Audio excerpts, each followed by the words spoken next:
Welcome back, everyone. Today we're tackling a really profound explainer based on the theological insights of Dr. Robert A. Peterson. We're going to trace the literal, historical timeline of Christ's saving work and then pivot, taking a deep conceptual dive into what that work actually accomplished. And we're going to land specifically on the beautiful, frankly mind-blowing metaphor of reconciliation. Okay, let's dive into this, because this material, it takes us from ancient historical events right into the beating heart of how we relate to God today. So, here's our roadmap for today.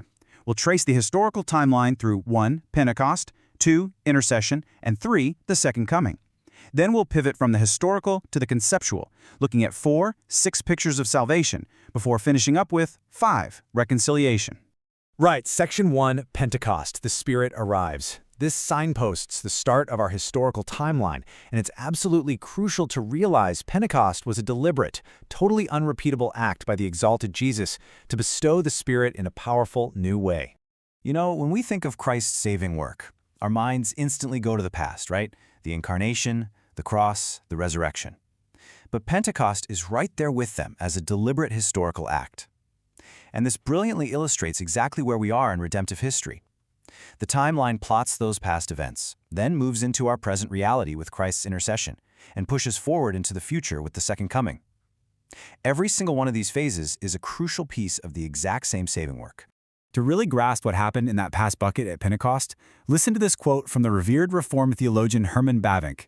He wrote that at Pentecost, God by His Spirit now moves from the temple on Zion to take up residence in the body of Christ's church. Think about the magnitude of that for a second. Pentecost literally transformed the church from a small, localized group into God's independent worldwide temple. The Spirit of the ascended Christ now lives directly within this new global community. Which brings us to the present day. Section 2, Intercession, Christ's present work. Let's shift our focus to what Christ is actively doing right now at the right hand of God. Because, well, Christ didn't just ascend to heaven and take a vacation, right? He transitioned from an earthly ministry to a heavenly one. Notice the vital distinction we're making here. On one hand, we have the finished sacrifice, forever completed on the cross, done. But on the other hand, we have His ongoing intercession. That is the continual presentation of His sacrifice in heaven. Why does this matter? Because this ongoing intercession is the exact mechanism that guarantees a believer's perseverance. It's quite literally how God ensures His people continue in faith. Moving our chronological arc to the future, Section 3, the Second Coming's culmination. This is the ultimate trigger for the final outworking of God's saving purposes. If the cross was the accomplishment of salvation, the Second Coming is the culmination.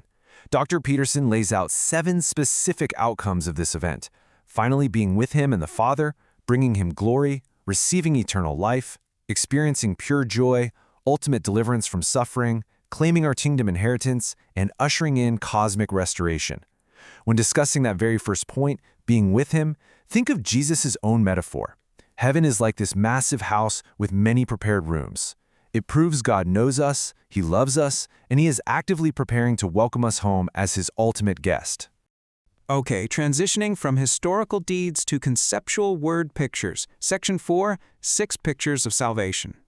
See, historical events aren't self-interpreting. So God uses metaphors, these vibrant word pictures in the Bible, to help our limited human minds interpret exactly what the awesome, universe-altering events of the cross actually achieved.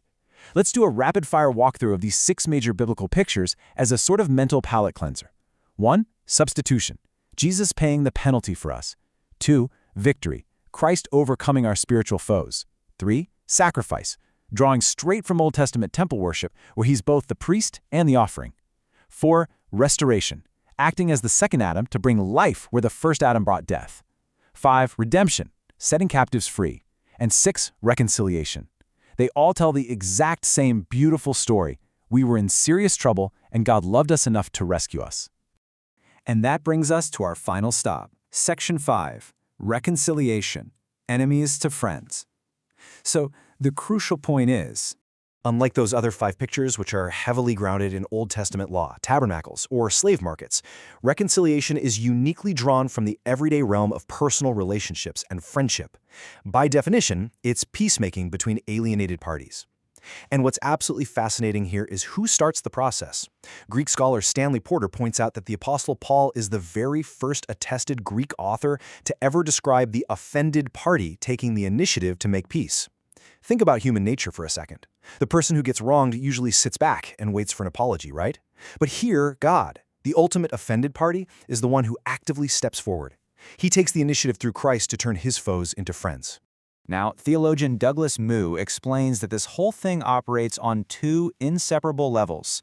Objectively, reconciliation was uniquely and perfectly accomplished by Christ on the historical cross. That foundation is laid, it's set in stone. But subjectively, that completed work has to be accepted by the individual believer through the preaching and hearing of the message.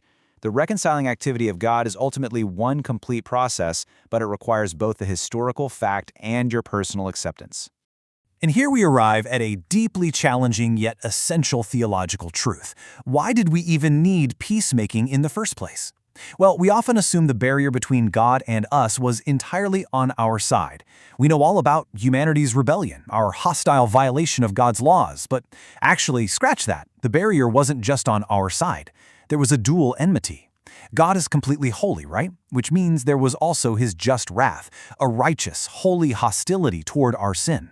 We were hostile to him, yes, but our sins also justly incurred his wrath. For salvation to actually work, that status of mutual enmity had to be entirely dismantled. Which perfectly tees up this incredibly profound quote from St. Augustine, summarizing this whole humbling mystery. He said, "Here's the miracle of the gospel, that when God hated us for our sins, he loved us in his Son." Wow. God didn't just sweep our sin under the rug. His righteous justice was fully satisfied and his infinite love was fully expressed, literally at the exact same time on the cross.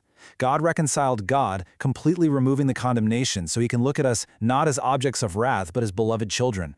So, as we wrap up this explainer, let's take this massive cosmic theology and apply it right to your daily life. The whole realm of reconciliation is personal relationships.